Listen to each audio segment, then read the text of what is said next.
नमस्कार दोस्तों। Last 10 year से मैं 11th-12th में मैथमेटिक्स पढ़ा रहा हूँ।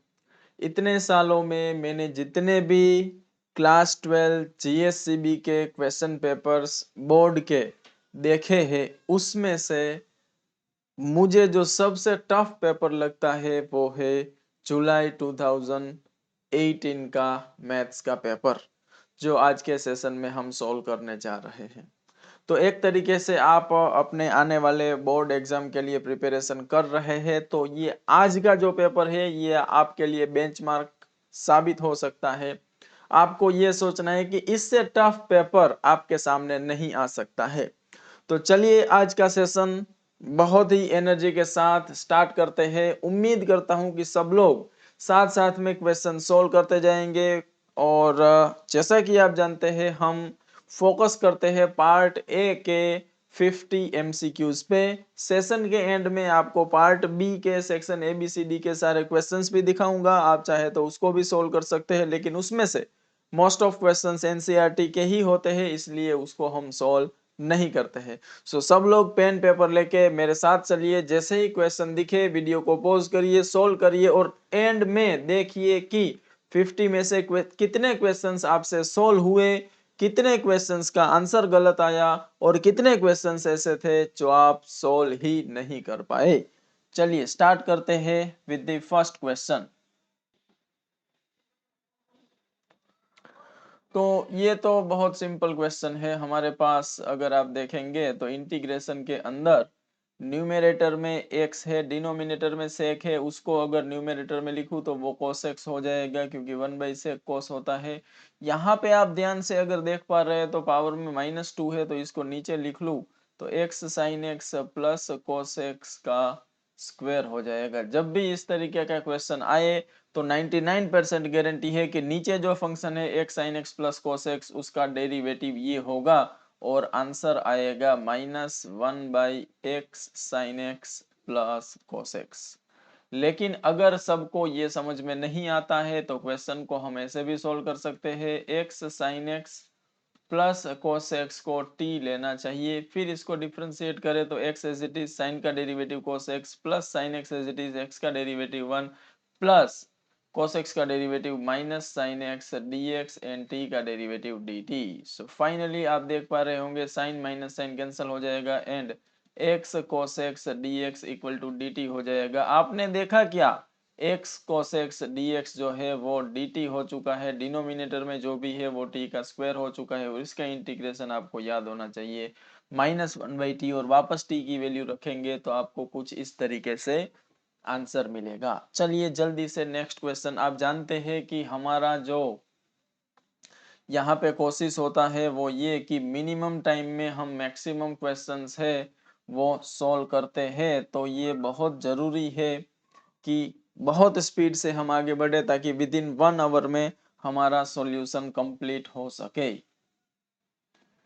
चलिए तो यहाँ पे जो एक क्वेश्चन देख रहे हैं, अगर आप इसको ध्यान से देखें तो क्वेश्चन जो है ना वो कुछ इस तरीके से आपको दिख रहा होगा कि it is integration of e का पावर रूट x, मतलब पावर 1/2 होता है तो ये x/2 हो जाएगा एंड साइन x/3। ये हमारा क्वेश्चन है।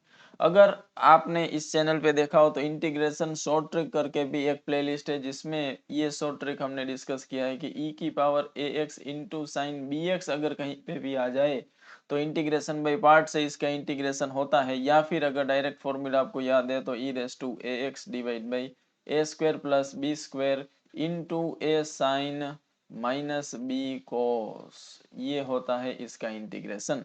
अभी के लिए अगर आप देखेंगे तो हमारे केस में a की वैल्यू 1/2 है, b की वैल्यू 1/3 है और इस तरीके से a square plus b square अगर आप देखें तो वो 1/4 प्लस 1/9 बोले तो 13/36 हो रहा है। लेकिन ऑप्शंस में अगर आप देखेंगे तो वहां पे √13 दिया है, मतलब कि यहाँ पे थोड़ा सा प्रॉब्लम तो आने वाला है।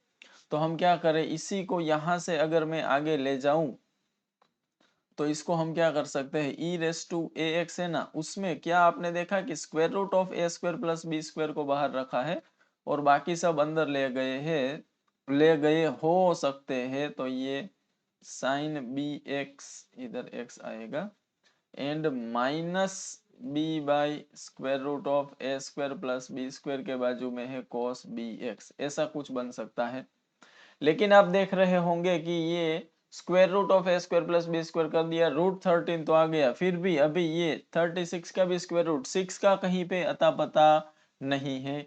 दूसरी चीज के हमें अंदर ब्रैकेट में tan inverse and cot inverse जैसे टर्म दिख रहे हैं, 3 जगह पे टेन इनवर्स है, तो हो सकता है टेन इनवर्स आंसर में आ रहा हो। थोड़ी देर के लिए अगर इसको मैं कोस अल्फा बोल दूं, तो क्या आप समझ पा रहे हैं कि ये साइन अल्फा है?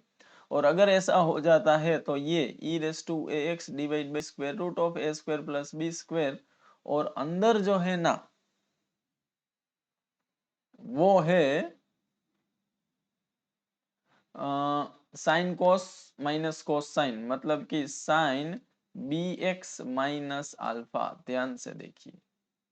दूसरी चीज है कि हमारे पास अब स्पेस थोड़ा सा कम पड़ रहा है, तो जल्दी से एक और स्लाइड अगर मैं ऐड करूं यहाँ पे,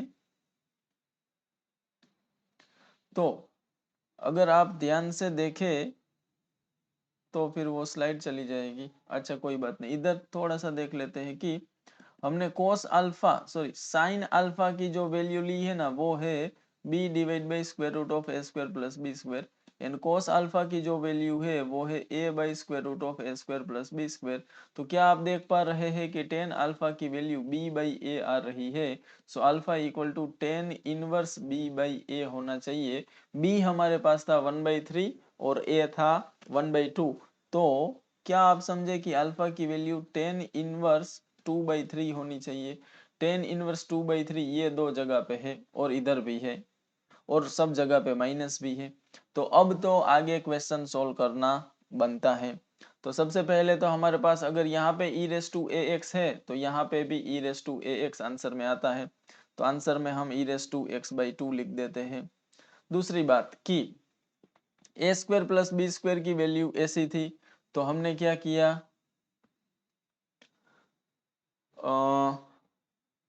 अच्छा √6 का डिफरेंस तो फिर भी आएगा ही। Square root of A square plus B square की जगह पे यहाँ पे √13 हो गया है और डिनोमिनेटर में आ चुका है 6, और तब तक अंदर अगर आप देखेंगे तो यहाँ पे भी square root of A square plus B square है, मतलब कि ये भी √13/6 है, लेकिन वो सब मिलके बन चुका है साइन बी एक्स, बी मतलब 1/3, मतलब कि साइन x/3 माइनस अल्फा, और अल्फा है टेन इनवर्स 2/3 प्लस सी। तो फाइनली अगर आप देखेंगे तो e रेस टू x/2 को तो चलो हम मान लेते हैं कि रूट ई का पावर x बोल दिया, डिनोमिनेटर में √13 भी ठीक है, साइन x/3, लेकिन सारे ऑप्शन में x/2 है, और टेन इनवर्स 2/3 भी आ चुका है। तो हमारा जो आंसर है उसमें दो जगह पे एरर आपको दिख रहा होगा, एक 6 किसी भी ऑप्शन में नहीं है और यहाँ पे 3 किसी भी ऑप्शन में नहीं है, बाकी सब कुछ सेट है। तो मुझे लगता है यहाँ पे ऑप्शन में कुछ गड़बड़ हो सकती है, या फिर ऐसा भी हो सकता है कि क्वेश्चन में यहाँ पे 3 की जगह पे 2 हो। ठीक है, अब ये मैं कंफर्म नहीं कर सकता हूँ, अगर आप चाहे तो अपने हिसाब से आप गूगल सर्च करके देख सकते हैं। मुझे अभी के लिए ऐसा लग रहा है कि ये हमारा आंसर होना चाहिए। चलिए आगे बढ़ते हैं। नेक्स्ट क्वेश्चन बहुत ही सिंपल है, ये भी हमने इंटीग्रेशन शॉर्ट ट्रिक वाले वीडियोस छोटे छोटे हैं जिसमें डिस्कस किया है। 1 बाई डिफरेंस 2020 एंड 2018 के बीच का डिफरेंस होता है 2, और इंटीग्रेशन होता है लॉग मॉड स्मॉल फैक्टर मतलब x minus 2020 divide by larger factor x minus 2018 plus C. सीधा इसका आंसर जो है वो ये वाला निकल के आता है। क्या इसके पहले वाले सारे क्वेश्चंस में हमने आंसर मार्क किए हैं? नहीं किए हैं। देखो ये फर्स्ट क्वेश्चन का आंसर हमारा ये आया है। इसके बाद सेकेंड क्वेश्चन में तो हमने देखा कि एक भी ऑप्शन मैच नहीं हो रहा है, और थर्ड क्वेश्चन में आंसर ये है। अगर आपको यहाँ से ऐसे सीधा डायरेक्ट समझ में नहीं आए तो आप इसको ओपन करके क्वाड्रेटिक बना सकते हैं और वो वाला जो 6 बेसिक सम स्पेशल टाइप के इंटीग्रल है वो भी अप्लाई कर सकते हैं या फिर पार्शियल फ्रैक्शन से भी जा सकते हैं। चलिए आगे बढ़ते हैं नेक्स्ट क्वेश्चन। ये बहुत ही खतरनाक क्वेश्चन, गुडसेट की एग्जाम में भी एक बार इससे मिलता जुलता क्वेश्चन आ चुका है और इस तरीके के जो क्वेश्चंस होते हैं इसको सोल्व करना बहुत ही मुश्किल होता है। लेकिन आपको हिंट दिया है, देखो साइन इनवर्स एक्स का पावर 3/2 और या फिर यहां से अगर आप देखें ट्रिगोनोमेट्रिक सब्स्टिट्यूशन से तो एक्स क्यूब जो है ना वो साइन स्क्वायर थीटा मुझे चाहिए। तो मैं क्या करूंगा, इसका डेरिवेटिव करूंगा और क्या। लेकिन फिर क्या होगा कि 3x² इधर नहीं होगा तो वो भी प्रॉब्लम हो जाएगा। तो यहां से हम x को निकाल लेते हैं। x की वैल्यू होगी साइन रेस टू 2/3 थीटा। क्या हम सही जा रहे हैं? I think yes. चलो अब डेरिवेटिव करो तो dx इक्वल टू 2/3 साइन की पावर 2/3 -1, सो -1/3 theta into cos theta D theta. अब अगर सारी वैल्यू पुट करें तो x की वैल्यू है साइन की पावर 2/3 और वो भी स्क्वायर रूट के अंदर, मतलब कि आप समझ सकते हैं साइन का पावर 1/3 x है और उसका स्क्वायर है। डिनोमिनेटर में तो 1 - x³ है, मतलब कि 1 माइनस साइन स्क्वायर थीटा ही होने वाला है। dx की जगह पे 2/3 साइन का power -1/3 theta into cos theta D theta. अब आप देखेंगे तो 1 माइनस साइन स्क्वायर है ना वो कोस स्क्वायर होता है और कोस स्क्वायर का स्क्वायर रूट निकालेंगे तो कोस होगा जो इसके साथ कट हो जाएगा। ये साइन पावर 1/3 का स्क्वायर रूट का स्क्वायर करेंगे तो वो साइन पावर 1/3 होगा, वो sine power 1/3 minus sine power 1/3 के साथ कट हो जाएगा। सो सिंपली 2/3 डी थीटा हमारा आंसर है। Integration 2/3 into theta plus C होता है। लास्ट में आपको थीटा की वैल्यू निकालनी पड़ेगी तो ध्यान से देखिए। थीटा के लिए पहले साइन थीटा निकालना पड़ेगा। साइन थीटा होगा x का पावर 3/2 और यहाँ से आपको मिलेगा theta which is sine inverse x का पावर 3/2। सो थीटा की वैल्यू आ गई साइन इनवर्स x का पावर 3/2 प्लस सी। बहुत मुश्किल क्वेश्चन, लेकिन ऑप्शन से आपको हिंट मिल सकती थी। दूसरी चीज, अगर इतना ज्यादा माथापैची नहीं करना है तो आप क्या कर सकते हैं, ऑप्शन जो 4 दिए हैं ना उसका डेरिवेटिव करके देख सकते हैं कि किस में ये वाला फंक्शन आंसर में आता है, वो आपका करेक्ट आंसर होगा। क्लियर? चलिए आगे बढ़ते हैं नेक्स्ट क्वेश्चन। बहुत ही सिंपल, अभी के लिए लिमिट अगर देखें तो x की लिमिट -1 to 0 में है, इसका मतलब होता है x लेस देन 0 है। जब x लेस देन 0 होता है तो mod x माइनस एक्स होता है। कहने का मतलब हमें -1 to 0 में x mod x मतलब -x दिया हुआ है। इसका मतलब कि -1 to 0 में हमें -x² को इंटीग्रेट करना है। माइनस तो बाहर ले लो, x² का इंटीग्रेशन x³/3 होता है फ्रॉम -1 to 0। माइनस पहले अपर लिमिट पुट करेंगे तो 0 होगा, फिर लोअर लिमिट पुट करेंगे तो -1/3 होगा, माइनस माइनस प्लस होगा, वापस माइनस हो जाएगा और -1/3 आपका आंसर होगा इंटीग्रेशन का। लेकिन याद रखना अगर इसकी जगह पे क्वेश्चन ऐसा होता find the area bounded by x mod x and x equal to -1 and x equal to 0, तब भी इंटीग्रेशन -1/3 आता, लेकिन इस बार एरिया है तो आंसर +1/3 आ जाता। चलिए next question.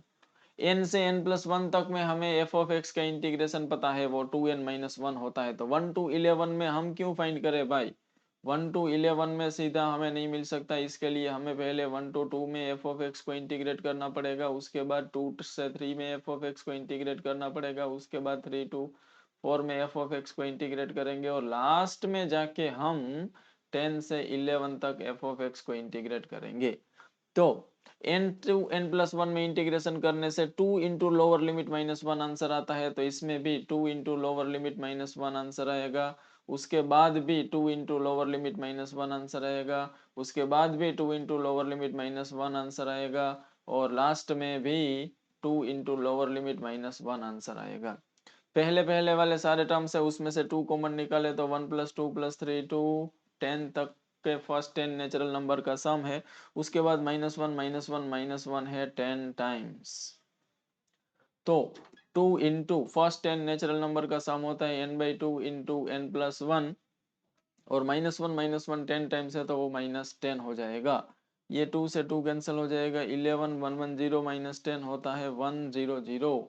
So final answer is 100। Speed आपको थोड़ा सा ज्यादा लग सकता है, जरूरत पड़ने पे आप वीडियो को पॉज करके आराम से क्वेश्चन सोल्व कर सकते हैं। हमारे पास मिनिमम टाइम है जिसमें मैक्सिमम कंटेंट मुझे आपको डिलीवर करना है। Strictly education learning point of view से ये वीडियो बनाया गया है। इसके पीछे ना तो टाइम पास करने का मतलब है, ना तो व्यूज या वॉच टाइम बढ़ाने का मतलब है। सो प्लीज बने रहिए हमारे साथ। आगे बढ़ते हैं नेक्स्ट क्वेश्चन में। ऐसे ही गोली की रफ्तार से आपको क्वेश्चंस मिलते रहेंगे और हम उसको सोल्व करते रहेंगे।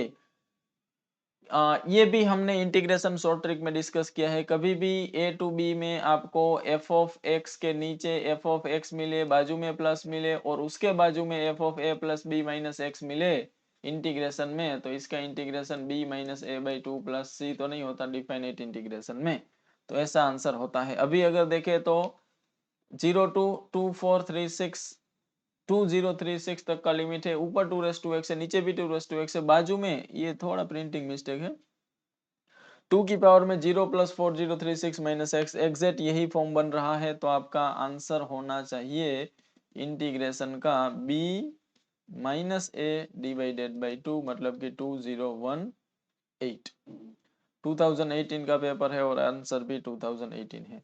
अगर आपको ऐसे समझ में नहीं आता है तो आपको ये वाली प्रॉपर्टी लगानी चाहिए, a + b - x। ये वाली प्रॉपर्टी लगाने के बाद इक्वेशन 1 प्लस इक्वेशन 2 करेंगे तो आपको आंसर मिल जाएगा। एनसीईआरटी का सिमिलर क्वेश्चन है।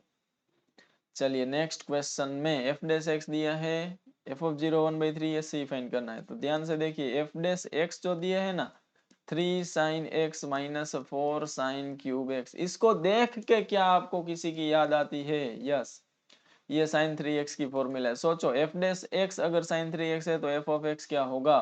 तो दोनों साइड इंटीग्रेशन करना पड़ेगा। sin 3x का इंटीग्रेशन माइनस cos 3x और x का कोएफिशिएंट 3 प्लस c ऐसे होता है। हमें क्वेश्चन में बोला है कि आप अगर 0 पुट करेंगे तो cos 0 1 होगा और f ऑफ 0 का आंसर भी 1/3 आएगा। तो हमें पता चला कि अच्छा फिर c तो 2/3 होना चाहिए। बिल्कुल correct, 2/3 is the correct answer. चलिए नेक्स्ट क्वेश्चन में आप देख पा रहे होंगे, अगर क्वेश्चन देखने में थोड़ा सा प्रॉब्लम हो रहा है तो क्वेश्चन में यहाँ पे लिख देता हूँ। ऊपर है x⁴ प्लस 5 की power x - 1 into log 5 base E जैसा कुछ दिख रहा है, और डिनोमिनेटर में है x की पावर 5 प्लस 5 की पावर x। ये भी एनसीईआरटी के जैसा ही क्वेश्चन है। नीचे x पावर 5 है तो ऊपर 5 इंटू x पावर 4 होना चाहिए। तो हम 5 से डिवाइड एंड 5 से मल्टीप्लाई कर दे, तो इसको 5 से मल्टीप्लाई किया तो इसको भी 5 से मल्टीप्लाई करना पड़ेगा। तो वो हो जाएगा 5 power x into log 5। Denominator में अभी भी x power 5 plus 5 power x बना हुआ है। ध्यान से देखेंगे तो नीचे एक फंक्शन है, न्यूमरेटर में उसका डेरिवेटिव है, तो आंसर आता है 1/5 इंटू लॉग मोड डिनोमिनेटर, और यही हमारा फाइनल आंसर है, ऑप्शन नंबर डी। चलिए आगे बढ़ते हैं। नेक्स्ट क्वेश्चन बहुत सिंपल, एनसीईआरटी पार्शियल फ्रैक्शन में ऐसे कुछ क्वेश्चंस आपको दिए हैं।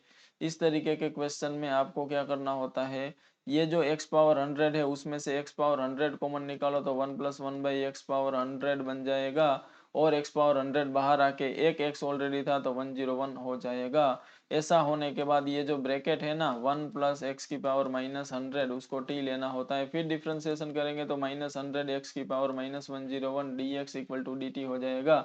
हमें रिक्वायरमेंट सिर्फ dx divide by x power 101 की है, तो वो -dt/100 हो जाएगा। सो फाइनली -1/100 एंड dt, और आप देख पा रहे हैं कि ये जस्ट 1/t है। सो -1/100 log mod t, t मतलब 1 + x की पावर -100 प्लस c।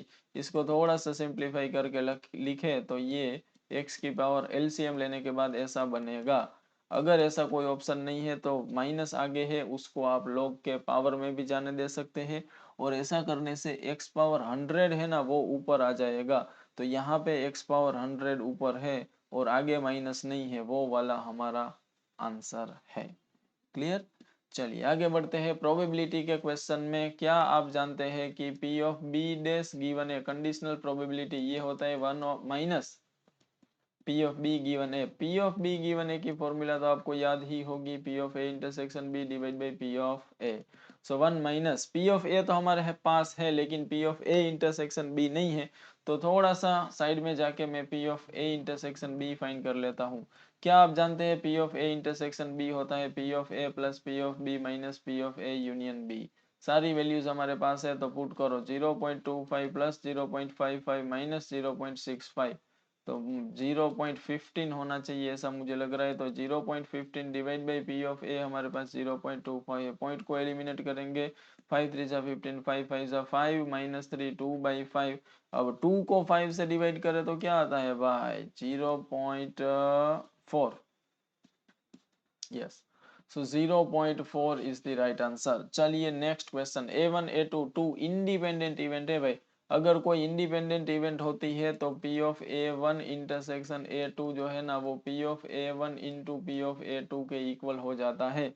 हमें बोला गया है कि P of A1 union A2 0.5 है। P of A1 union A2 होता है P of A1 plus P of A2 minus P of A1 intersection A2। तो ये हो जाएगा P of A1 into P of A2 equal to 0.5, क्योंकि independent event हमें दिया हुआ है।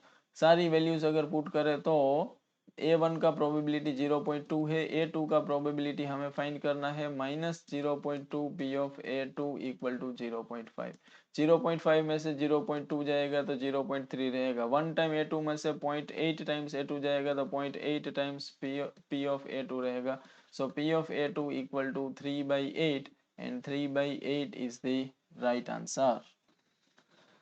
चलिए आगे बढ़ते हैं नेक्स्ट क्वेश्चन पे। Mean and variance of random variable x having a binomial distribution are 4 and 2।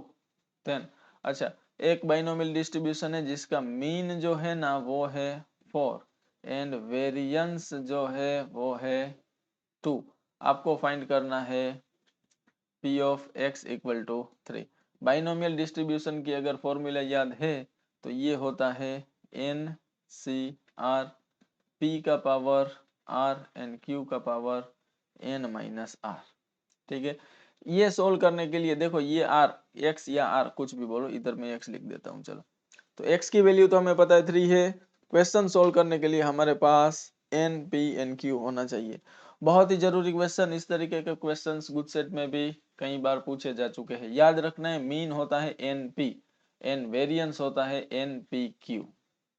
अगर आप इन दोनों का रेशियो लेंगे, this is equation 1, this is equation 2। अगर मैं 2 डिवाइड बाई 1 करूं तो NPQ divide by NP equal to 2/4।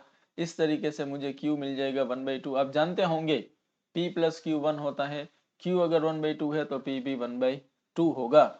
अब सवाल है n का, जो हमें यहाँ से मिल सकता है n into 1/2 equal to 4, so n equal to 8। अब सारी वैल्यूज हमें मिल चुकी है, 8C3, P मतलब 1/2, R मतलब x मतलब 3, Q इज ऑल्सो 1/2, इसका पावर 8 माइनस 3 बोले तो 5। 8C3 होता है 8 into 7 into 6 divide by 3 into 2 into 1। ये 1/2 का पावर 8 हो चुका है। 3 इंटू 2 6 कट हो चुका है। ऊपर है 8 इंटू 7, नीचे है 2 2 जा 4 2 जा 8 इंटू 2 2 जा 4 2 जा 8 इंटू 2 2 जा 4, 8 8 cancel and 7/32। 7/32 is the right answer. Next question, हमें बोला है कि क्या आपको पता है P of 0 plus P of 1 plus P of 2 plus P of 3 plus P of 4 sum of all probabilities 1 होता है। P ऑफ x हमें दिया है C इंटू 4CX, तो P ऑफ 0 होना चाहिए C into 4C0 plus C into 4C1 plus C into 4C2 plus C into 4C3 plus C into 4C4, और ये है 1। सब में से C कॉमन आ जाएगा तो अंदर रहेगा 4C0 से 4C4 तक का सम।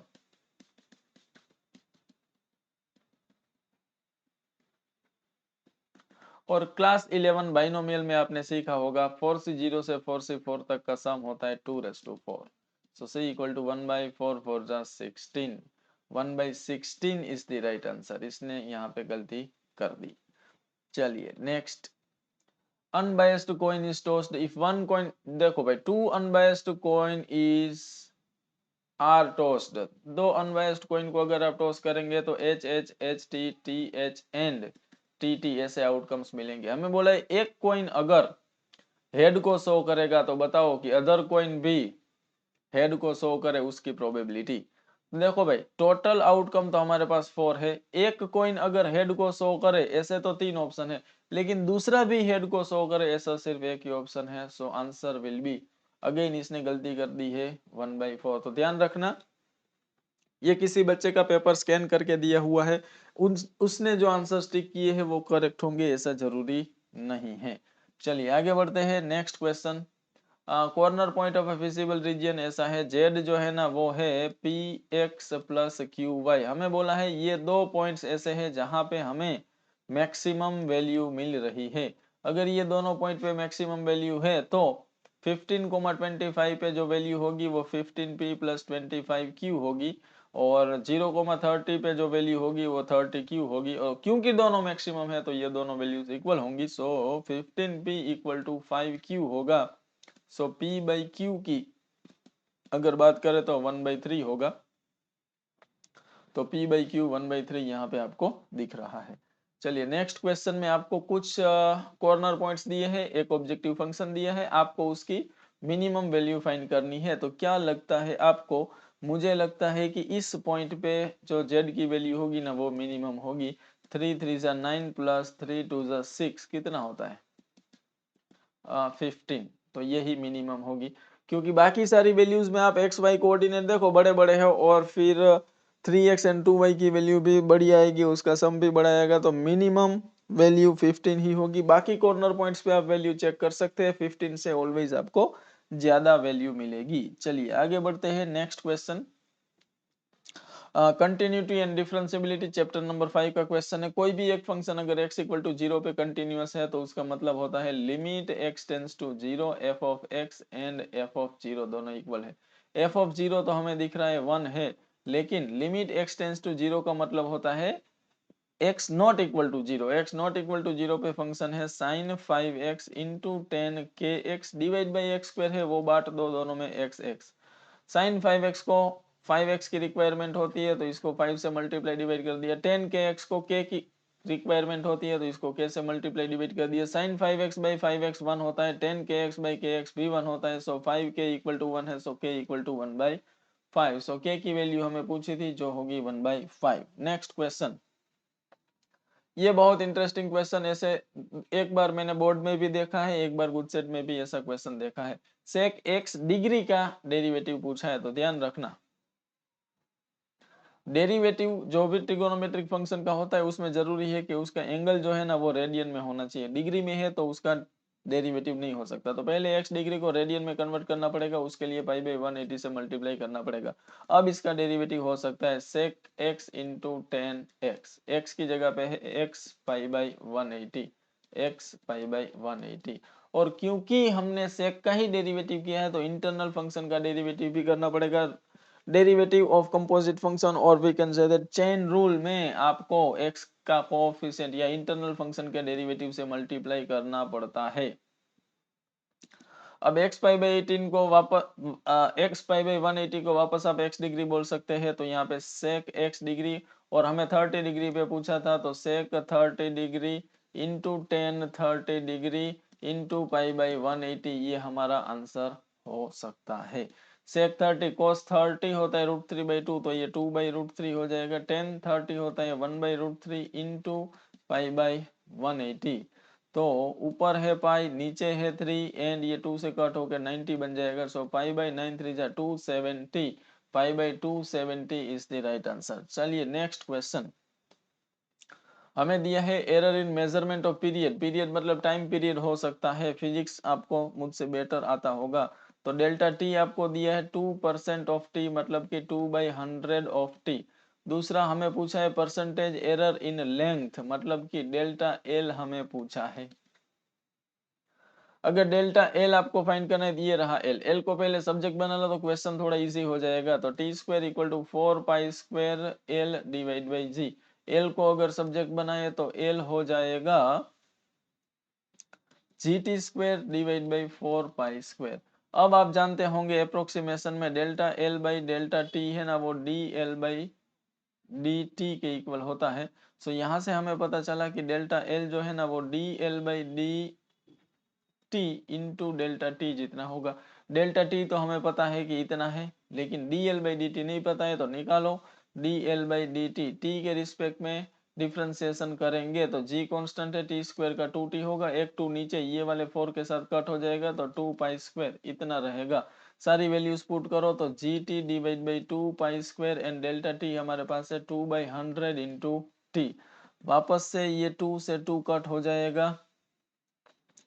डेल्टा एल अपने को इस फॉर्मेट में चाहिए, GT²। तो देखो GT² आ चुका है, GT²।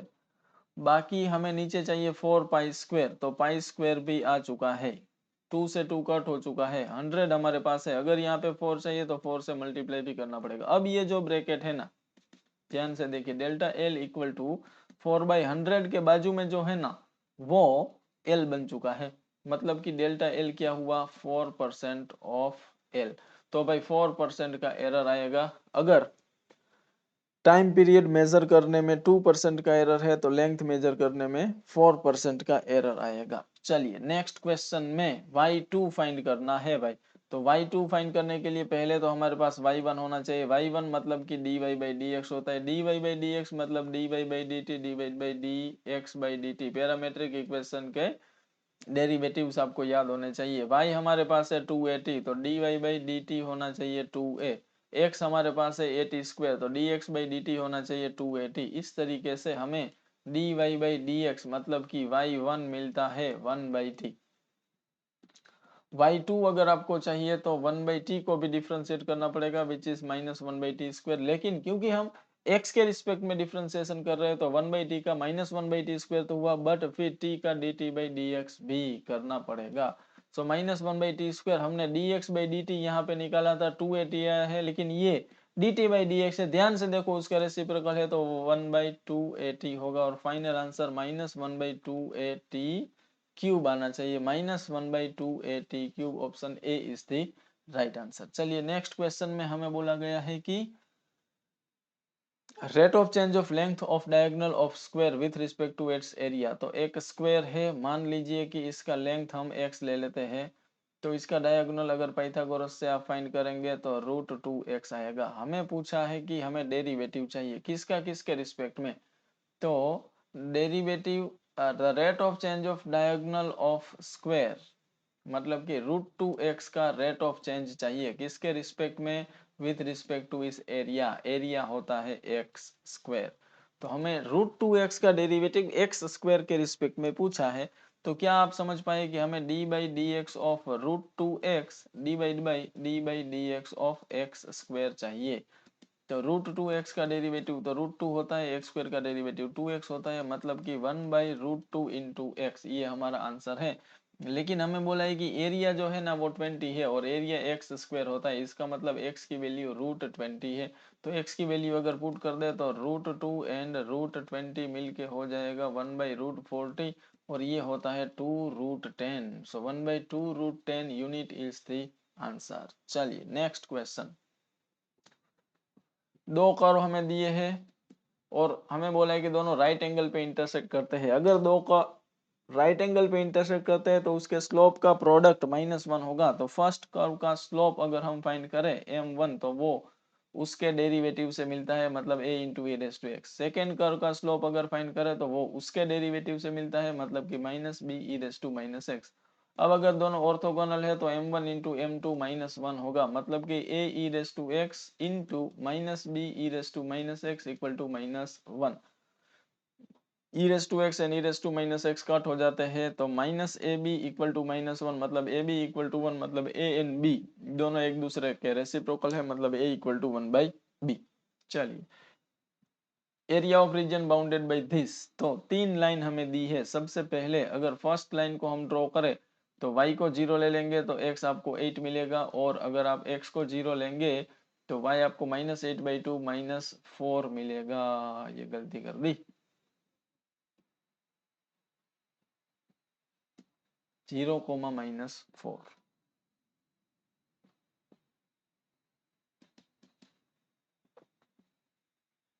अब इस लाइन को अगर हम ड्रॉ करेंगे तो हमें एक ऐसी लाइन मिलेगी जो -4, 0 एंड सॉरी 0, -4 एंड 8, 0 से पास हो रही होगी।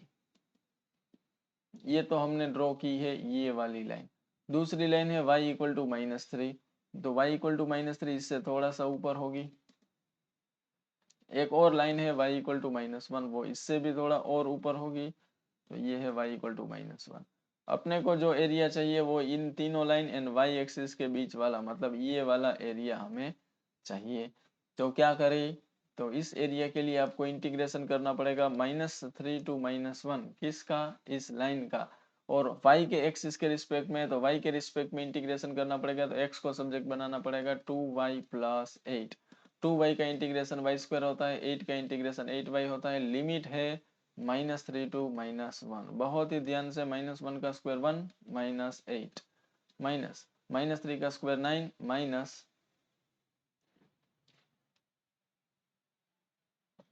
पहले अपर लिमिट पुट किया तो 1 -8, फिर माइनस किया, फिर लोअर लिमिट -3 का स्क्वायर एंड 8 3 जा 24।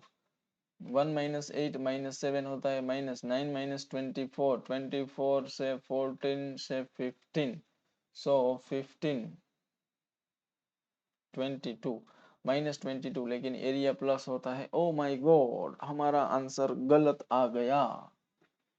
चलिए तो दोस्तों वेरिफिकेशन हो चुका है और मुझे लगता है यही हमारा करेक्ट आंसर है, इसमें ऑप्शन में कुछ गड़बड़ है। चलिए आगे बढ़ते हैं। नेक्स्ट क्वेश्चन बहुत ही सिंपल क्वेश्चन है। क्या आप जानते हैं कि x² / a² + y² / b² = 1, ये एक इलिप्स का इक्वेशन है और इसके बीच का जो एरिया टोटल है वो पाई ए बी होता है। जो अभी के लिए अगर हम देखें तो रिक्वायर्ड एरिया जो है ना, उसके लिए area of ellipse pi A B करेंगे, उसको 4 से डिवाइड कर देंगे तो फर्स्ट क्वाड्रेंट वाला एरिया मिल जाएगा। उसमें से भी हमें जो एरिया चाहिए वो फाइंड करना है, तो ट्राइंगल का एरिया माइनस करना पड़ेगा ½ × a × b। ए बी की वैल्यू पुट करें तो पाई ए हमारे पास 4 है अभी, ये ए का स्क्वायर होता है, और बी हमारे पास है 3 / 4 -½ ट्राइंगल में बेस हमारे पास 4 है, हाइट 3 है, सो ये 3 पाई हो गया और -3 2 6 हो गया।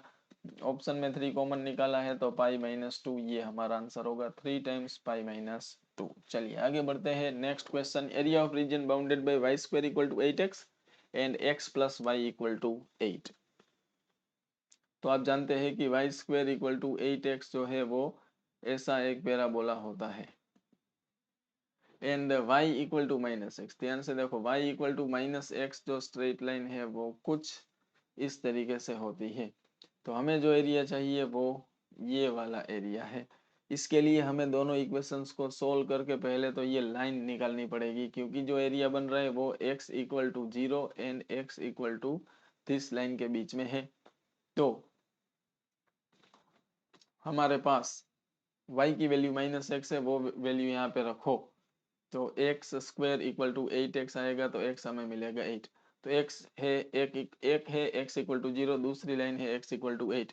रिक्वायर्ड एरिया के लिए हमें इंटीग्रेशन करना पड़ेगा फ्रॉम 0 to 8। ऊपर वाला कर्व मतलब कि लाइन, उसमें से नीचे वाला कर्व मतलब कि 2√2 एंड √x,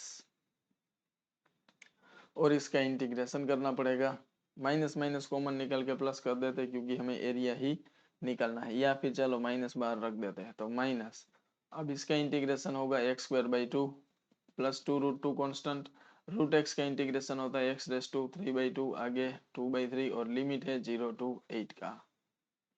तो माइनस पहले अपर लिमिट 8 × 8 / 2 क्या होता है 8 × 4 मतलब कि 32, प्लस ये हमारे पास हो चुका है 2 2 4 √2/3, इसमें 8 रखेंगे और उसका स्क्वायर रूट निकालेंगे तो 2√2 आएगा, और 2√2 का क्यूब करेंगे तो 8 × 2 × √2 मतलब 16√2 आएगा। और जैसे ही लोअर लिमिट रखा तो वो 0 हो जाएगा। माइनस की अब कोई जरूरत है नहीं क्योंकि हम एरिया फाइंड कर रहे हैं। तो हमारे पास आया है 32 प्लस 64 इंटू 2/3। डिनोमिनेटर है 3, न्यूमरेटर में हो जाएगा 32 इंटू 3 प्लस 64 इंटू 2। 32 हम कॉमन निकाल सकते हैं 32/3, तो अंदर रहेगा 3 प्लस 4 और ये होता है 7। तो 32 into 7 divide by 3। Oh my God, ये क्या हो रहा है? इसका आंसर भी गलत आ रहा है। डेफिनेटली मुझे लगता है, आई एम 100% श्योर कि इस क्वेश्चन का करेक्ट आंसर यही है। ठीक है, चलिए आगे बढ़ते हैं नेक्स्ट क्वेश्चन की तरफ। Order and degree of this differential equation. तो क्या आप जानते हैं y2 का स्क्वायर रूट है और इधर y1 का क्यूब रूट है। तो ऑर्डर तो डेफिनेटली इसका 2 है, तो ये या ये में से कोई आंसर आ सकता है। लेकिन डिग्री मतलब कि जो हाईएस्ट ऑर्डर है उसका पावर कितना है, तो दोनों का पावर 6 कर दो तो ये y1 का पावर सॉरी y2 का पावर 3 हो जाएगा और ये y1 का स्क्वायर हो जाएगा। तो डिग्री हमें मिलेगा 3। तो 2 एंड 3, ऑर्डर 2 है, डिग्री 3 है, ये हमारा करेक्ट आंसर होगा। उम्मीद करता हूँ आप जानते होंगे y1 मतलब dy/dx एंड y2 का मतलब होता है d2y/dx2। चलिए next question. General solution of the differential equation. एक डिफरेंशियल इक्वेशन दिया है, इसका जनरल सॉल्यूशन हमें फाइंड करना है। तो कैसे करें? बहुत मुश्किल है, तो ऑप्शन से चेक करना पड़ेगा। देखो भाई, इसने ऑप्शन सी टिक किया है, तो ऑप्शन सी से पहले हम चेक करते हैं। मैं सिर्फ आपको प्रोसेस बता देता हूँ कि कैसे करना है। ऑप्शन जो सी है ना, वहां से मैं पहले dy/dx निकालू, सी आर्बिट्ररी कांस्टेंट है तो मुझे मिलेगा सी। फिर सेकंड डेरिवेटिव लगाऊंगा तो d2y/dx2, सी तो कांस्टेंट है, 0 हो जाएगा। अब जो इक्वेशन सॉल्यूशन हमारे पास है, सॉरी डिफरेंशियल इक्वेशन, उसमें लेफ्ट हैंड साइड देखो y इंटू dy/dx, dy/dx की वैल्यू हमें मिली है c, तो लेफ्ट हैंड साइड हमारे पास y इंटू सी आया है। राइट हैंड साइड भी चेक करो, x इंटू dy/dx का होल स्क्वायर प्लस 1। तो dy/dx का सॉरी dy/dx का होल स्क्वायर है क्या? यस। तो सेकंड डेरिवेटिव गलत निकाला, x इंटू सी का स्क्वायर प्लस 1। अब हमें देखना है कि ये सी वाई है और ये सी स्क्वायर एक्स प्लस 1 है, क्या दोनों इक्वल है? तो यहां से अगर आप देखेंगे तो आपको पता चलेगा कि एलसीएम ले लो, इसका एलसीएम लेंगे तो C Y equal to C square X plus 1 आ जाएगा।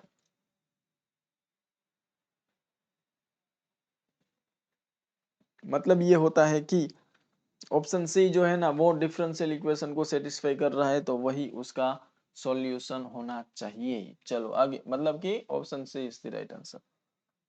चलिए आगे देखते हैं। Particular solution of differential equation is which one of the following. तो इक्वेशन ऐसा है, sec square x into 10y dx plus sec square y into 10x dy equal to 0। एक टर्म को राइट साइड ले लो, तो sec square x into 10y dx equal to minus sec square y into 10x into D Y.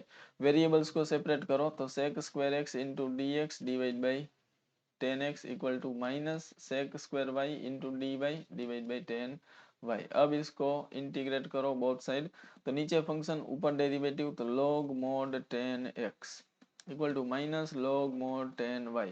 दो log आ गए तो constant term भी log में ही लेना चाहिए। तो यहाँ पे हमारे पास 10x है, इधर log की प्रॉपर्टी लगाएंगे तो c/10y होगा, फिर log कट हो जाएगा एंड बाद में 10x into 10y equal to c आएगा। हमें बोला है कि π/4 पुट करने से आंसर -π/4 मिल रहा है, तो x की जगह पे π/4 पुट करेंगे तो 10π/4 1।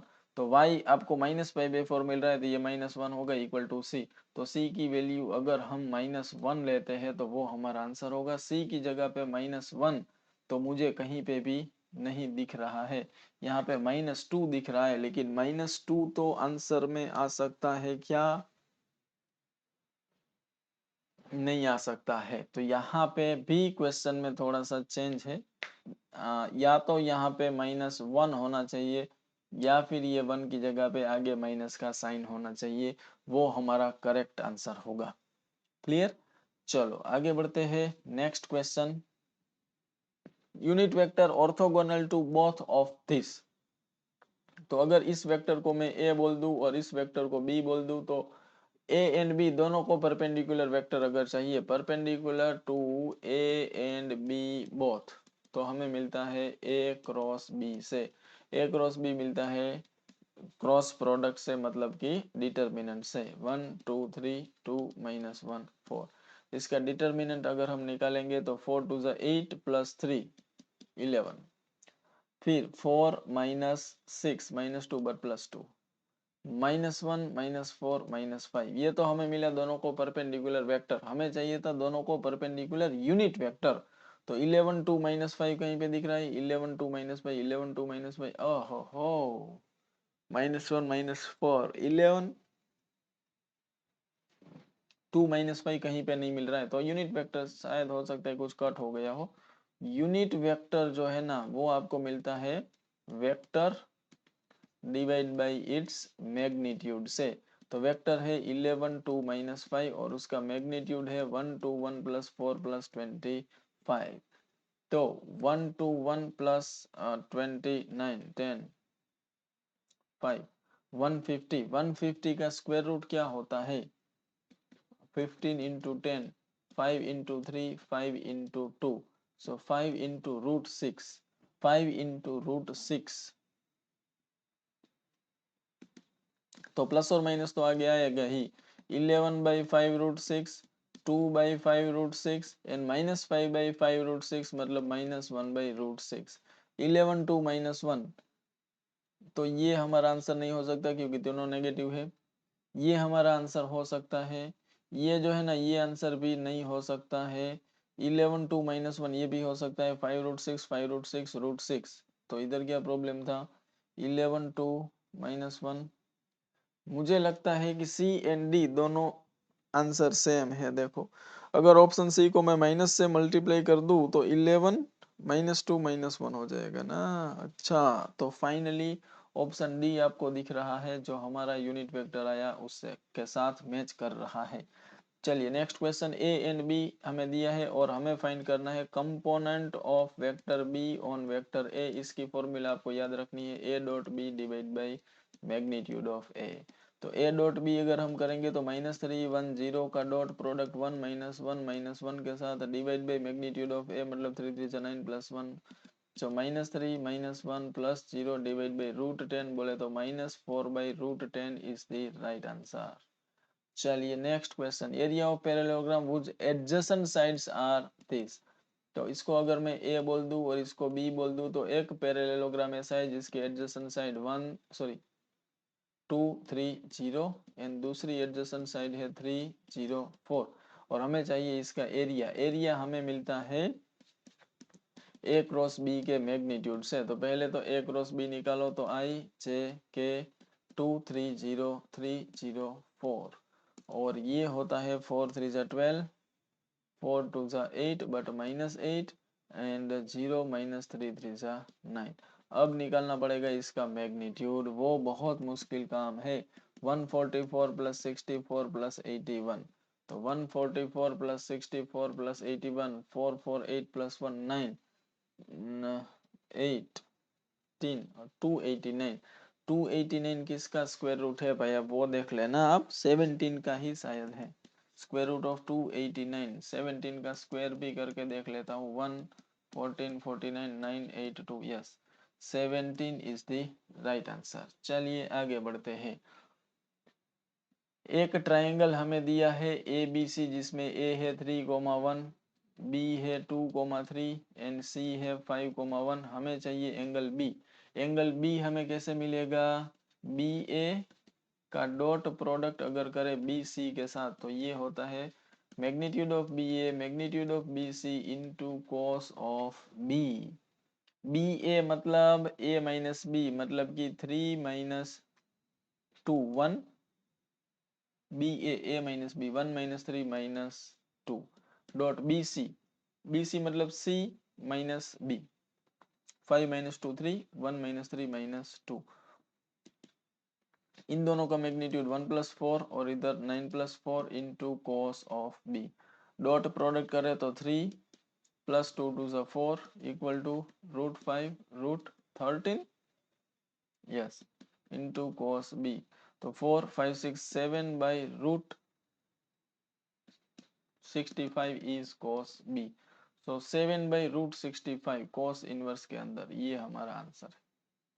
चलिए आगे बढ़ते हैं। Measure of angle between line and plane, line and plane के बीच का जो एंगल है वो होता है theta equal to sine inverse line का डायरेक्शन, प्लेन का नॉर्मल डायरेक्शन एंड दोनों का मैग्नीट्यूड। तो साइन इनवर्स लाइन का जो डायरेक्शन है वो है, ध्यान से देखो 2 3 माइनस 2, सॉरी 2 3 2 दिख सकता है आपको, लेकिन इधर देखो y का कोएफिशिएंट नेगेटिव है, तो लाइन का जो डायरेक्शन है ना वो है 2 माइनस 3 2, एंड प्लेन का जो नॉर्मल है वो है 2 1 -3, दोनों का डॉट प्रोडक्ट करो तो 2 2 सा 4 माइनस 3 1 सा 3 एंड माइनस 3 2 सा 6 डिवाइड बाई दोनों का magnitude 4 plus 9 plus 4 and 4 plus 1 plus 9, so answer is sine inverse 4 minus 6 minus 2 minus 5, और इधर मॉड्यूलस आता है वो बात भूलना नहीं है, सो ये प्लस 5 डिवाइड बाई √17 एंड 9 10 √14, तो हमारा आंसर कुछ ऐसा आ रहा है। तो साइन इनवर्स के अंदर आप देख रहे हैं कि ऐसा कोई आंसर नहीं है, तो ये दोनों हमारे आंसर नहीं हो सकते। साइन इनवर्स 1 भी नहीं है तो पाई बाई 2 भी नहीं हो सकता, तो इसको आप कॉस इनवर्स में कन्वर्ट कर दो, ऐसा आंसर आएगा। Sine inverse 5 divide by √17 into 14 को कॉस इनवर्स में कन्वर्ट करेंगे तो ऐसा आंसर आएगा। क्लियर, चलिए आगे बढ़ते हैं। Next question, direction of line which is perpendicular to plane and passing through the point, तो एक प्लेन है जिस और हमें एक डायरेक्शन फाइंड करनी है लाइन की which is perpendicular to this plane, ये एक ऐसी लाइन है जो प्लेन को परपेंडिकुलर है और ये वाली लाइन इस पॉइंट से -1 2 4 से पास होती है।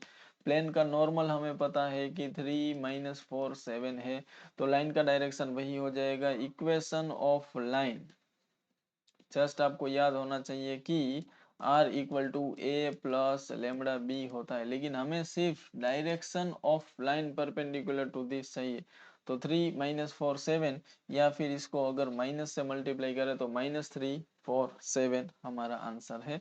तो हमें ओनली डायरेक्शन ही चाहिए था, इक्वेशन ऑफ लाइन की कोई रिक्वायरमेंट नहीं है। चलिए तो आगे बढ़ते हैं। Next question, line passing through this and this intersect Y Z plane 8, तो पहले तो लाइन का इक्वेशन निकालना पड़ेगा, तो किसी एक को आप पॉइंट कंसीडर कर सकते हैं 2 -3 1, और लाइन की जो डायरेक्शन है उसको आप ले सकते हैं 3 -4 -5 -2 -3 1, तो ये हो गया 3 -2 1 -4 माइनस माइनस प्लस 3 1 -5 -5 -1 -6, तो ये डायरेक्शन है और ये पॉइंट है। ऐसी लाइन का इक्वेशन होता है R equal to 2 -3 1 plus lambda into 1 -1 -6। हमें बोला है कि ये लाइन जो है ना वाई जेड प्लेन को कहाँ पे इंटरसेक्ट करेगी, तो वाई जेड प्लेन जहाँ पे होता है ना बाई, तो अभी देखो x equal to 2 plus lambda parametric form में, y equal to -3 minus lambda and z equal to 1 -6 lambda, ये लाइन का इक्वेशन है। हमें बोला वाई जेड प्लेन को कहाँ पे इंटरसेक्ट करेगी, वाई जेड प्लेन को जहाँ पे भी इंटरसेक्ट करे वहां पे x 0 होता है, मतलब कि हमें लेमड़ा की वैल्यू -2 मिली।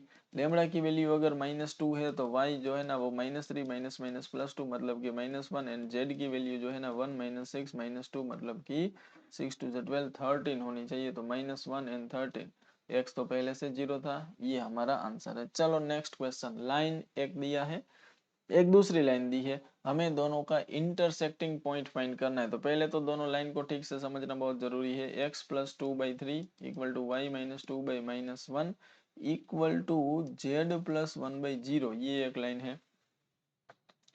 दूसरी जो लाइन है वो है x minus 4/2 equal to Z equal to 0, मतलब कि z minus 0/1 equal to sorry Y z+1/3। ये दोनों लाइन का इंटरसेक्टिंग पॉइंट चाहिए हमें। तो एक तो है कि जो चार ऑप्शन है उसको उसमें से सबको दोनों लाइन के ऊपर रखो, जिस जो भी ऑप्शन दोनों लाइन को सेटिस्फाई करेगा वो हमारा आंसर है। या फिर कायदे से आप इंटरसेक्टिंग पॉइंट अगर फाइंड करना चाहते हैं तो एक लाइन जो है ना ये वाली, ये इसमें कन्वर्ट करने की जरूरत नहीं थी। चलो यहाँ पे क्या है कि सीधा हमें दिया है x equal to 4+2k, y equal to 0 and z equal to -1+3k। ये वैल्यू यहाँ पे रख के देखते हैं। तो सबसे पहले तो y की जगह पे 0 रखो तो ये मिल गया 2। लेफ्ट हैंड साइड में x की जगह पे 4+2k रखो तो 2k प्लस 4+2 6/3 हो जाएगा। यहाँ से हमें k की वैल्यू मिल सकती है। तो 2k plus 6 equal to 3 2 6, k हमारे पास 0 आ चुका है भाई। k अगर 0 है तो पॉइंट हो जाएगा 4 0 -1। 4 0 -1 इज द राइट आंसर। चलिए आगे बढ़ते हैं नेक्स्ट क्वेश्चन।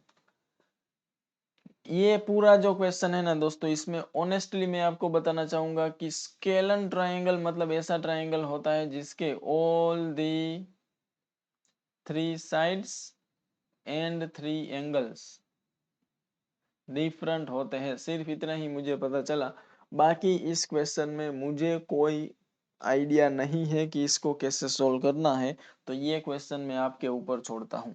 चलिए आगे बढ़ते हैं। नेक्स्ट क्वेश्चन में हमारे पास एक बाइनरी ऑपरेशन जिसमें सेट है, जिसमें कुछ ऐसे एलिमेंट है के की वैल्यू 1 से लेके n तक। तो सेट में 3 के है तो पहले 3 पुट करेंगे 1। अगर k की वैल्यू 1 लेंगे तो 3k होगा, फिर 2 लेंगे तो 6, 3 लेंगे तो 9, ऐसी ऐसी वैल्यू है 3n तक। मतलब टोटल नंबर ऑफ एलिमेंट्स कितने हुए n। तो नंबर ऑफ बाइनरी ऑपरेशन की तो डायरेक्ट ये फॉर्मूला ही है n⁴। चलिए आगे। F O G X and G O F X दोनों सेम है। F O G X and G O F X दोनों इक्वल है। तो F of G of X कितना है, जी ऑफ एक्स है 3⁻x, एफ ऑफ एक्स है X cube. अब एफ ऑफ एक्स क्या है, एक्स का क्यूब, और एक्स है 3⁻x। जी ऑफ एक्स क्या है, वो है 3 का पावर x और ये है एक्स क्यूब। अरे बाप रे, तो ये हो गया 3 का पावर 3x और ये हो गया 3 का पावर x क्यूब। तो फाइनली हमें x cube equal to 3x है ऐसा पता चला। तो x cube minus 3x equal to 0। So x common निकालो, x square minus 3 equal to 0। So इधर x इक्वल टू 0 और x स्क्वायर इक्वल टू 3, मतलब x इक्वल टू प्लस और माइनस √3। तो ये तीन वैल्यू आएगी 0 √3 एंड माइनस √3, जिसके लिए F O G and G O F दोनों इक्वल हो जाएगा। चलिए next question. Cos inverse X का रेंज क्या होता है। तो भाई लोग, कोस इनवर्स एक्स का ग्राफ अगर आपको याद है तो ऐसा होता है, और कोस इनवर्स एक्स के जो आंसर है ना वो 0 से लेके पाई तक में कुछ भी आ सकते हैं कोस इनवर्स एक्स के आंसर्स। और कोस इनवर्स एक्स के आंसर्स अगर 0 से लेके पाई तक में है और आप उसका ग्रेटेस्ट इंटीजर निकालो, पाई मतलब कि 3.14, तो जो वैल्यू 0 से लेके 3.14 तक में है उसका ग्रेटेस्ट इंटीजर निकालेंगे तो 0 कब आएगा, जब 0 पुट करेंगे। तो 0 से कोई भी वैल्यू 3.14 तक पुट करते जाएंगे तो आंसर 3 तक में आएगा। तो आपका आंसर होगा 0 से लेके 3 एंड क्लोज इंटरवल। क्लियर। चलिए आगे बढ़ते हैं। Next question, sec inverse plus sine inverse तो हमें मजा नहीं आया, लेकिन अगर कोस इनवर्स होता तो ये x/5 plus sine inverse 4/5 equal to π/2। Sine inverse plus cos inverse π/2 तभी आता है जब उसके अंदर की जो वैल्यू है ना वो सेम हो, मतलब कि x इक्वल टू 4 हो जाएगा, x इक्वल टू 4। चलिए आगे। 2 cos 2 tan inverse equal to 1। तो सबसे पहले तो cos 2 tan inverse x equal to 1/2 होगा, फिर 2 tan inverse x equal to cos inverse 1/2 होगा जो कि होता है π/3। फिर tan inverse x equal to π/6 होगा, फिर x इक्वल टू tan π/6 होगा, और tan π/6 की वैल्यू 1/√3 होती है। चलिए आगे, ये तीन एरिथमेटिक प्रोग्रेशन के टर्म है तो एक्स क्यूब बताओ। अगर ये तीन टर्म एरिथमेटिक प्रोग्रेशन के हैं तो आपको याद होना चाहिए ए बी सी, अगर ए पी में है तो 2b equal to A plus C होता है। तो यहाँ पे 2 tan inverse x equal to tan inverse 1 minus x plus tan inverse 1 plus x होगा। 2 tan इनवर्स एक्स होता है tan inverse 2x divide by 1 plus x square, नहीं 1 minus X square, और ये होता है tan inverse 1 minus x plus 1 plus X divided by 1 minus X into 1 plus X. tan inverse cut करो, 2x divide by 1 minus X square equal to x का 2 by 1 minus X square, लेकिन minus minus plus हो जाएगा। ये 2 से 2 cut हो सकता है, 1 से 1 कट हो सकता है, इधर एक्स क्यूब है और इधर 1 माइनस एक्स स्क्वायर है। तो हमें पूछा था एक्स क्यूब क्या होगा, तो x cube 1 minus X square होगा। चलिए आगे, डिटर्मिनेंट का बहुत ही सिंपल क्वेश्चन मुझे तो लग रहा है।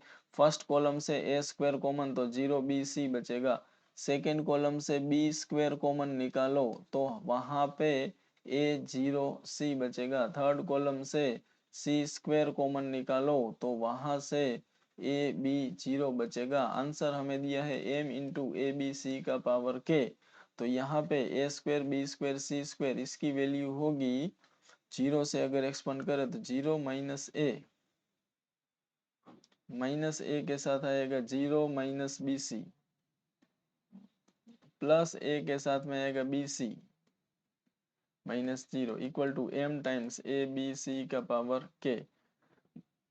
तो ये minus minus plus A B C, ये भी ए बी सी, तो 2 times A B C already है और आगे A square B square C square है, तो ये टोटल 2 ए बी सी का क्यूब हो गया। और ये बोला है कि m ए बी सी का पावर k है, इसका मतलब m की वैल्यू 2 है और k की वैल्यू 3 है और दोनों का सम 5 है। चलो आगे, area of triangle whose vertices are this is 13 unit. तो एरिया जो है ना हाफ इंटू मॉड डी के इक्वल होता है।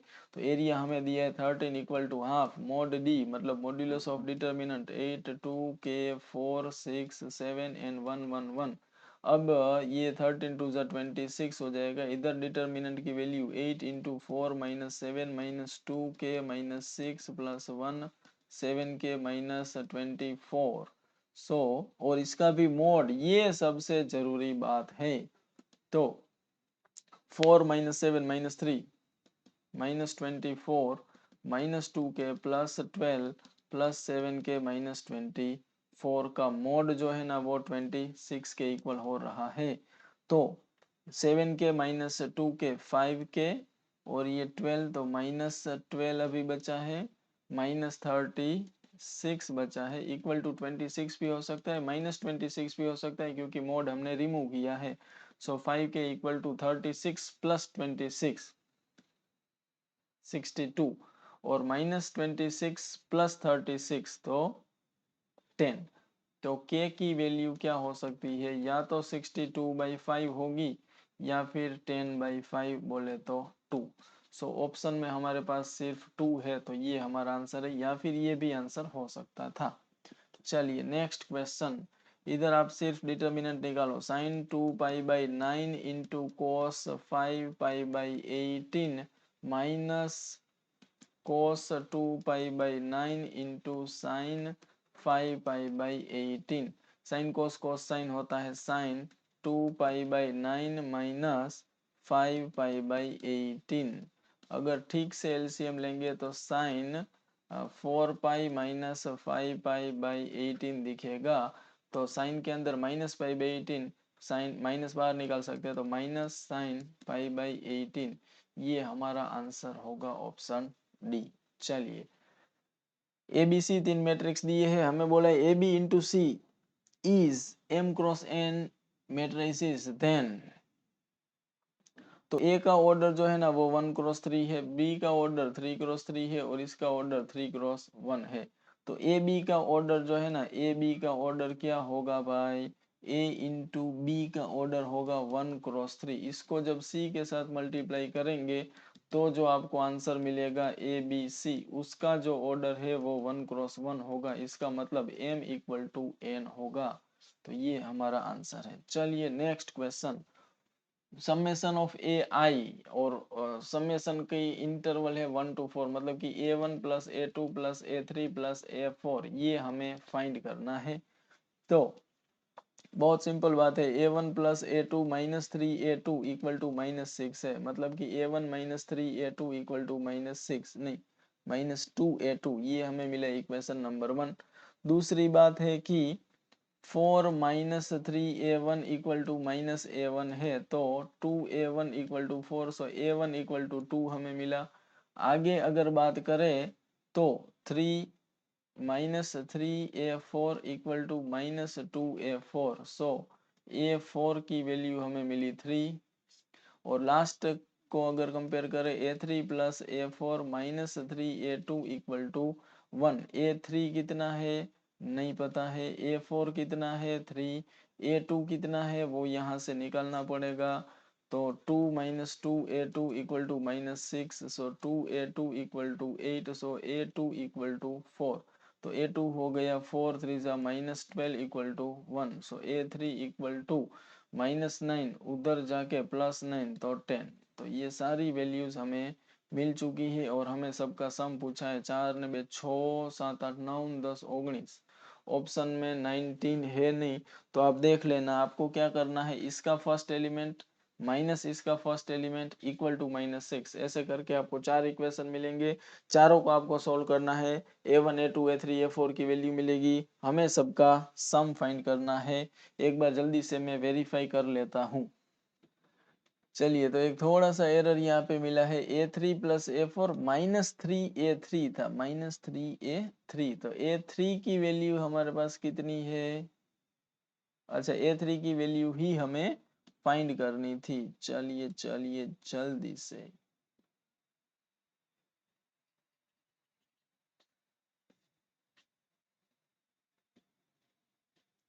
तो यहाँ से हमें मिलेगा -3A3 इक्वल टू 1, तो -2A3 इक्वल टू -2, तो A3 हमें मिला है 1। अब सबको आप ऐड करिए, 4 5 6 7 8 9 एंड 10, नाउ सबका सम है वो 10 होगा। चलिए नेक्स्ट क्वेश्चन। ए आपको दिया है, ए इनवर्स फाइंड करना है। आप जानते होंगे कि A inverse is 1 by determinant of A into adjoint of A होता है। डिटर्मिनेंट ऑफ ए 4 2 जा 8 माइनस माइनस प्लस 5 3 जा 15 होता है, और 2 क्रॉस 2 का एडजॉइंट बहुत इजीली इन दोनों का प्लेस चेंज, इन दोनों का साइन चेंज करने से आपको मिलता है। सो 15 प्लस 8 23 डिनोमिनेटर में है, ऊपर 4 3 माइनस 5 2, 4 3 -5 2 यहाँ पे है, तो ये हमारा आंसर है। चलिए आगे। ओके, तो यहाँ पे आपका पार्ट ए का सॉल्यूशन खत्म होता है। 50 एमसीक्यू सारे के सारे क्वेश्चंस मैंने डिटेल में सोल्व करवाए हैं, सिर्फ एक एमसीक्यू जो हमने छोड़ा है, जो मुझसे सोल्व नहीं हुआ है। जल्दी से सेक्शन पार्ट बी में सेक्शन ए के क्वेश्चंस देख लीजिए जल्दी से। फर्स्ट सेक्शन में 8 क्वेश्चंस होते हैं, सारे ऑलमोस्ट सारे क्वेश्चंस एनसीईआरटी से ही होंगे।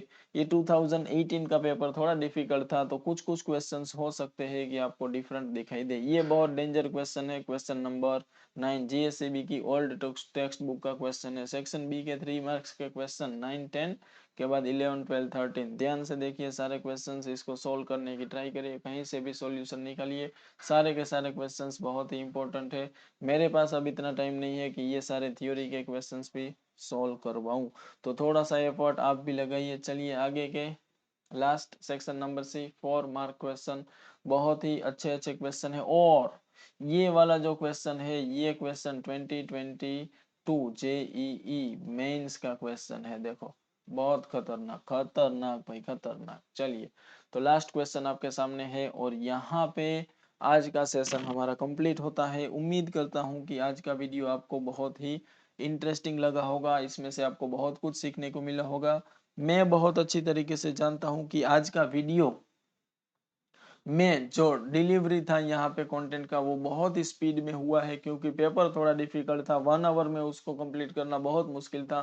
फिर भी मुझे लगता है कि वीडियो का जो लेंथ है वो 1 आवर से ज़्यादा हो गया होगा। चलिए, अब बहुत ज़्यादा टाइम वेस्ट नहीं करते हैं, आप अपना प्रिपरेशन चालू रखिए। मिलते हैं अगले वीडियो में, तब तक के लिए bye bye, take care and good night.